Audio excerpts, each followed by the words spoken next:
heard me? Until then, ain't nothing going. Call who you need to call, do what you need to do. Just discovered the hard way that you can't no-show court like it's a dentist appointment.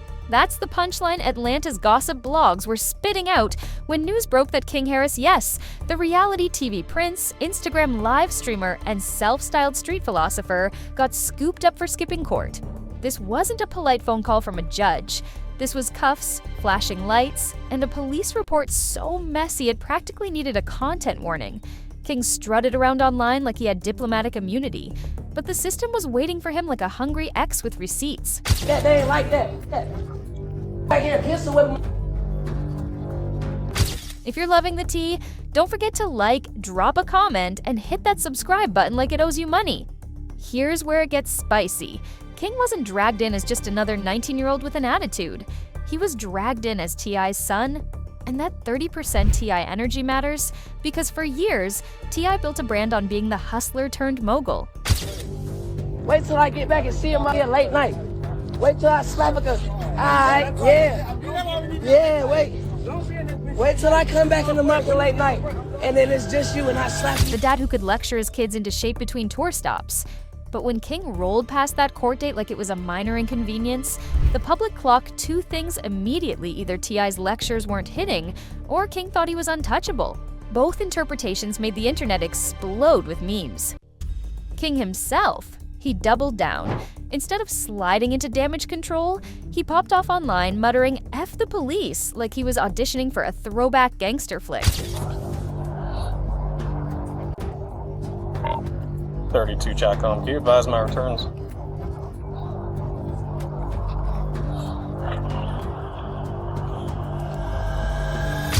It was equal parts bravado and self-own. Every post gave off "I dare you" vibes. Every word made the system salivate to make an example of him. His once smooth dad mentor image looked suddenly shaky, like a Rolls Royce stuck in a pothole. Ain't nothing happening. No money, no beers, no partying, no. Stop hitting me and getting in my comments, telling me what to tell King, okay? I know my son. Think I ain't spoke to my son? Think I ain't told my son, his mama, and his grandmama? His ass going to prison. One second he's a rich kid flexing on Instagram, the next he's in a Georgia prison wing learning the alphabet of survival: A for ambush, B for beatdown, C for cameras mysteriously going dark. King's leap from cushy club nights to intensive care was faster than a TikTok swipe. The attack wasn't a playground scuffle, it was a scripted mugging written in bruises. The guards didn't escort him to safety. They dragged him like a busted mannequin while chaos swallowed the block. And here's the cruel poetry. For years, King curated the vibe of, "I'm tougher than the block I grew up in," but behind bars, no one cares about your follower count. Inmates don't say, "Hey bro, love your reality show." They say, "Hey bro, hand over your lunch." The viciousness of this ambush wasn't random. It was prison's way of handing him a reality check written in blood. Meanwhile, Yeah, man, he gonna learn his lessons. Life gonna, ain't no, you know what I mean? Life is gonna teach him all the lessons that he need to know. Trusting God to deal with it the way that he see fit. You know what I mean? It ain't really shit outside. You know, he done got all the whoopings. He done got the punishment. He done did it. He done, you know, did everything as a child you could do to him. So now he gonna have to go through it. T.I. went full dad on fire. The man who once lectured the nation on self-improvement was now dialing lawyers like a DJ with a broken turntable. He's calling political contacts, old favors, anyone with a badge or a title. But even he knows this isn't the VIP section at a club, this is prison. No velvet ropes, no bottle service, no get-out-of-jail-free cards. The irony is delicious. The Harris brand built on family hustle now faces a family hustle of survival. As King lies in intensive care, T.I.'s legacy gets tested. Can a rap mogul's phone book stop the code of the yard? Or will it just make King look like a juicier target, the golden child with a dad desperate to bail him out? Inside Georgia's penitentiary chessboard, Get through it.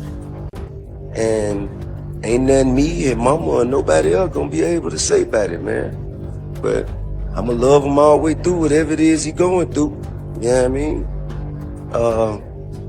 And shit, man, he gonna learn his lessons. Life gonna, ain't no, you know what I mean? Life is gonna teach him all the lessons that he need to know. King was the shiny new piece everyone wanted to knock over. His public persona, the designer clothes, the cocky lives, the I'm Atlanta's next big thing swagger became bait for resentment. Inmates reportedly plotted for weeks, framing his wealth and last name as crimes against humility.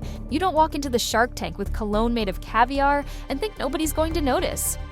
King's downfall wasn't just physical, it was reputational. He carried his Instagram energy straight into lockdown, thinking the code of the yard worked like comment sections. Spoiler, it doesn't. Every flex he posted behind bars, real or imagined, became ammo for older inmates who'd survived decades of cutthroat politics. To them, King wasn't a threat, he was entertainment. And entertainment in prison usually ends up bleeding. 32 check on. Be advised my returns.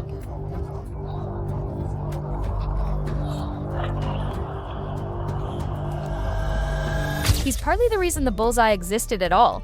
Years of reality TV, family branding, look at our empire moments, it all painted King as a walking headline. Now Ty has to juggle his own past and his son's present, watching the Harris name transform from clout badge to curse mark. He's furious at the system, but also quietly furious at King for playing gangster in a place where gangster gets you jumped. And yet, in a twist worthy of a Netflix trailer, the attack was rumored to be less about petty beef and more about humiliation as theater. Inmates wanted to prove a point. And another thing, I'm a free man.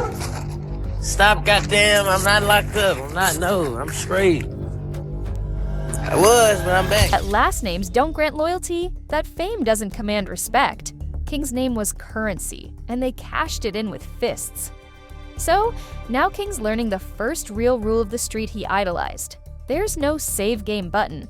When you step onto the yard, you're in permanent live mode, and T.I., scrambling on the outside, can't log in and protect his avatar. Every phone call he makes could backfire, turning King from celebrity inmate into protected target, the kind of label that can get you hurt twice as fast. As soon as the attack went public, T.I. flipped from rap mogul to frantic dad on a mission. He's been calling lawyers, officials, old tour contacts, even people he once ghosted, trying to So I done already had that conversation with him, man. King's a good kid, chasing after the wrong shit. And, I trust in God to deal with it the way that he see fit. You know what I mean? It ain't really shit outside.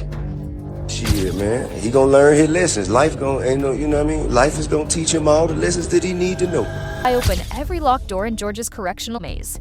To hear insiders tell it, the man hasn't slept, hasn't eaten, and hasn't stopped pounding out texts like his son's life depends on his thumbs. Spoiler, it does. King, meanwhile, sits like a VIP in purgatory, stuck between intensive care and a return to the same yard that tried to bury him. For years, he projected that unbothered rich kid energy. Now, every headline screams desperation. Instead of flexing money stacks, his parents are stacking legal motions. The public reaction is a circus. Half the internet is praying for him, the other half is roasting him.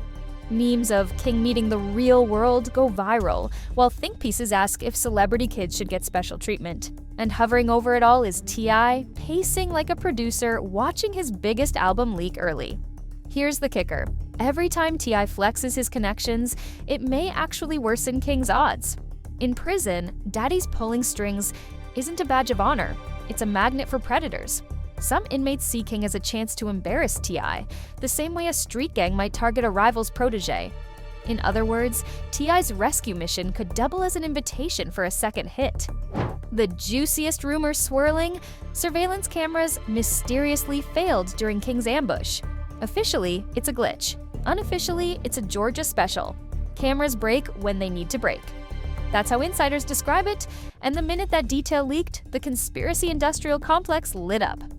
Some whisper King was lured to a dead zone by inmates orchestrating a contraband deal gone wrong. Others say it was revenge for refusing to play ball with a powerful crew.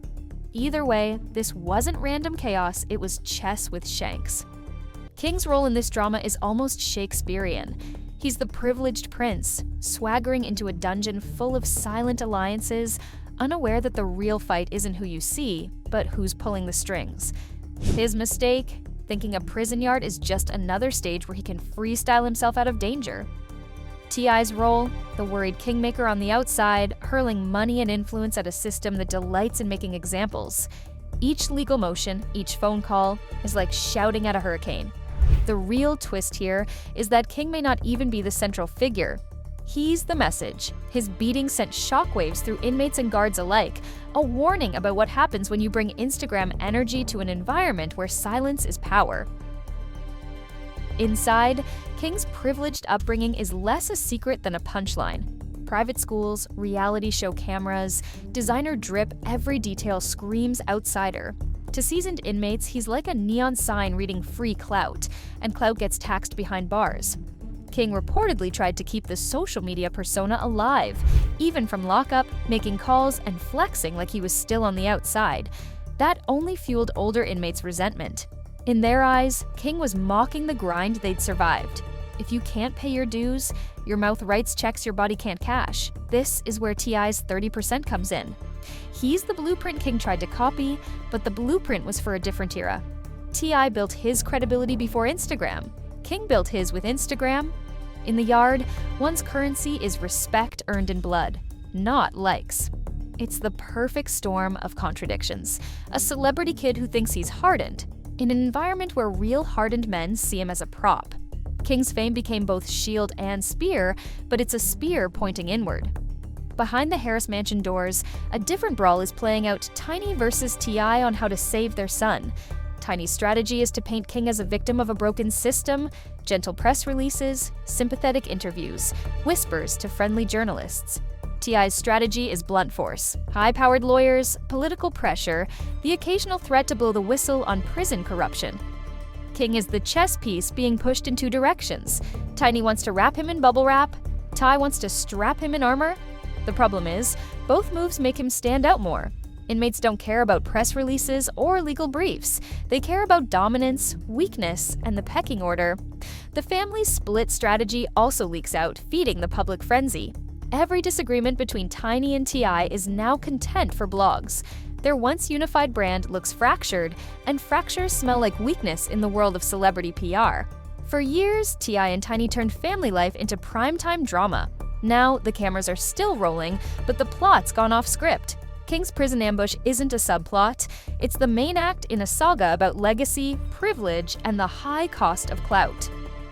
Old scandals resurface. Trafficking rumors, paternity whispers, lawsuits, all of it blends into a toxic cocktail sloshing over every headline. The Harris kids become collateral damage, dragged through a PR war they didn't sign up for. The family name, once a crown, is now a curse word in comment sections. King bears the brunt. His privileged upbringing, once an asset, now makes him a caricature of what inmates despise. Instead of reality star, he's reality target. And T.I.'s desperate attempts to shift the narrative may be fueling the fire rather than dousing it. The ultimate question hanging over this saga isn't who beat King. It's can King survive being King Harris? Because in this story, the attack might just be the prologue. Whispers of contraband deals, surveillance gaps, and gang politics suggest there's more brewing, maybe another hit, maybe a bigger conspiracy, maybe just prison's natural chaos sharpening its knives. King is learning the ugliest truth. In a world without velvet ropes, you're only as safe as the respect you command. And his 70% in this story is bleeding out across social media. Every bruise a new headline. Ty's 30% is a father trying to beat the system with money and influence. But even he may be realizing that the Harris brand, once a superpower, has turned radioactive. The more he intervenes, the more King becomes a prize for predators who want to humiliate the legend's son. This isn't a neat morality play. It's a slow-motion collision between celebrity fantasy and institutional reality. King is the cautionary meme turned flesh. T.I. is the mogul turned desperate dad. And the Harris name, once a ticket to VIP rooms, is now a bullseye in a concrete jungle. Whether King claws out alive or becomes a cautionary headline, one fact's undeniable. The Harris saga has crossed over from gossip to Greek tragedy. And the whole world's got front row seats. And there you have it, folks. The roller coaster saga of Dr. Umar Johnson, ambition, drama, and receipts hotter than a midsummer barbecue. From empty classrooms to frozen bank accounts, from Instagram pleas to federal charges, it's been a decade-long masterclass in suspense, audacity, and pure chaos. We laughed, we gasped, we shook our heads in disbelief. But most importantly, we learned a lesson. Dreams are powerful, but promises without accountability, well, those can turn into federal court exhibits faster than you can say Pan-Africanism. So what's next? Will Umar rise like a phoenix, paperwork in hand, to finally deliver the dream?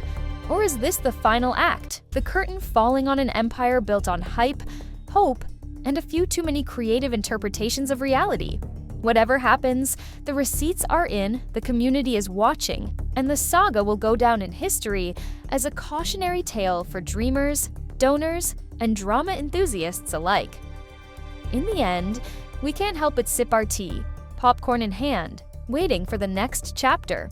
Because one thing's for sure, in the world of Dr. Umar, the drama never sleeps, the stakes are always high, and the plot twists, oh, the plot twists are legendary.